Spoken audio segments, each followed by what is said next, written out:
Y le doy la bienvenida, como cada semana, a Federico Taboada. ¿Cómo estás, mi Fede? Muy bien, ¿y tú, Braulio? Bien, bien, gracias. Cuéntanos Taboada. qué traes esta semana. Oye, Taboada. bueno, me quedé muy estimulado por lo que presentaron la y los candidatos a la jefatura de gobierno en el debate. En estas semanas han venido como mencionando algunos elementos de su proyecto. Salomón Chertorivsky habló del tema del aeropuerto, cómo podía cancelarse el aeropuerto Benito Juárez y ver qué posibilidades tenía ese predio.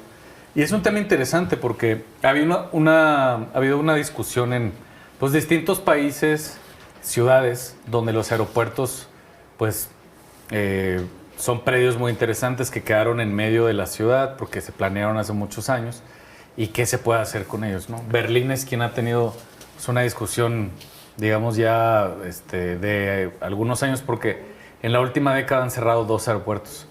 Entonces, ellos planearon un aeropuerto que se iba a inaugurar para el Mundial de 2006, ¿te acuerdas que fue en Alemania? Pero pues, se inauguró hace un par de años, el aeropuerto Willy Brandt. Y tienen 2 aeropuertos, Tempelhof y el otro aeropuerto Tegel, que cerraron recientemente, hace pues, algunos años. Y pues ha habido como mucho debate y discusión, incluso hubo consultas públicas de qué hacer en esos predios. Y digamos, pues, con distintos resultados. El aeropuerto que se cerró, que era Tempelhof, se convirtió en un parque. Okay. Y un parque público. Entonces, pues tú vas a ese aeropuerto y están todas las terminales y las pistas se convirtieron en huertos urbanos y demás. Okay. Y recientemente el aeropuerto Tegel, que se cerró hace un par de años, se convirtió en un centro de innovación para la ciudad. Entonces, digamos, ha habido distintos resultados y yo creo que el proceso ha sido muy interesante, ¿no? De discusión con la gente, de consulta y bueno, pues creo que es un proceso interesante que podríamos ver en algún momento acá también, dado si Salomón Chertorivsky gana, pues que pues esa posibilidad se lleve a cabo. Ahora, porque él planteaba incluso construir una nueva ciudad universitaria en parte de ese predio. Exactamente. Es un predio enorme, ¿no? Es un predio enorme porque ya la ciudad no tiene disponibilidad de suelo. Está el suelo de conservación, que no es posible tocarlo, y está el suelo urbano, donde no hay un espacio de ese tamaño, más que en el aeropuerto. Entonces, bueno, pues esa era su propuesta y, digamos, estas son cosas que ha hecho Berlín que podrían tomarse como referencia en dado caso de que él salga adelante. Ahora, lo otro, publiqué recientemente en mis redes sociales un programa de vivienda que se está llevando a cabo en París. París es una ciudad que ha tenido un aumento de los precios de la vivienda muy fuerte y que el gobierno ha tenido que pues, responder con algunas propuestas, ¿no? Y una de ellas es este proyecto de vivienda que se llevó a cabo en la capital de Francia.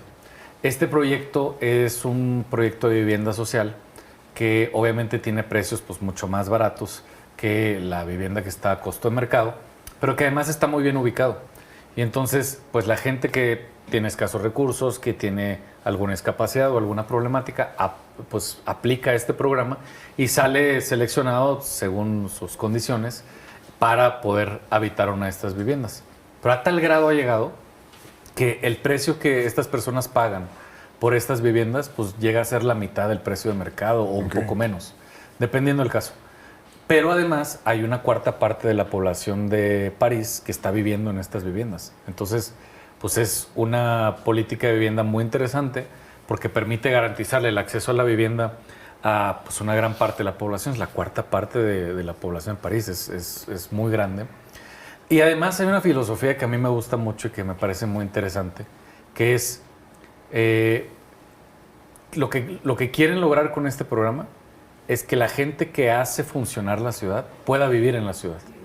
Y esas pues, son las enfermeras, son los taxistas, son los meseros, son las cocineras, son las personas de la limpieza, etcétera, ¿no? Gente común y corriente que en otros contextos, en otras ciudades del mundo, pues tienen que ver su vida o su calidad de vida mermada porque tienen que vivir en las periferias, debido a que en esas ciudades no existe este tipo de políticas. Me pareció muy interesante, es un artículo de New York Times, ahí si puede visitar mi página de Twitter, que es taboada-mx. Ahí podrá encontrar este reportaje y algunos comentarios.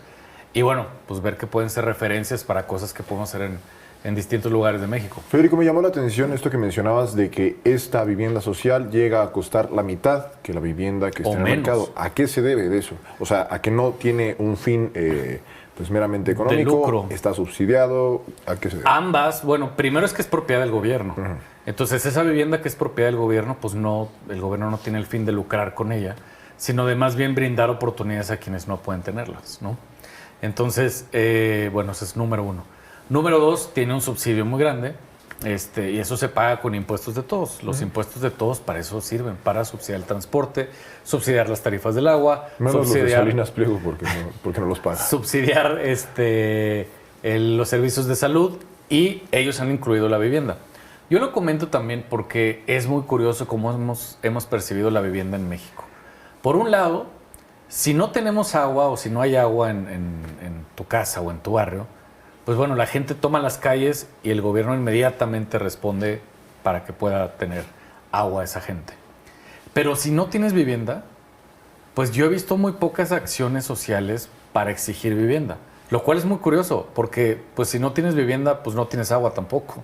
Entonces, creo que lo relevante de este caso en París es que en esa sociedad han escogido poner al mismo rango la salud, la educación, el transporte, el agua y la vivienda. Es decir, la vivienda no acceden a ella a un precio de mercado, sino hay un subsidio y hay un programa para, sobre todo, atender a las personas más pobres, ¿no? Excelente, pues es un abordaje bastante interesante. Federico, a ver si lo podemos platicar más a profundidad en este contexto del proceso electoral. Te agradezco mucho por tu tiempo. Gracias, Braulio. Buenas noches.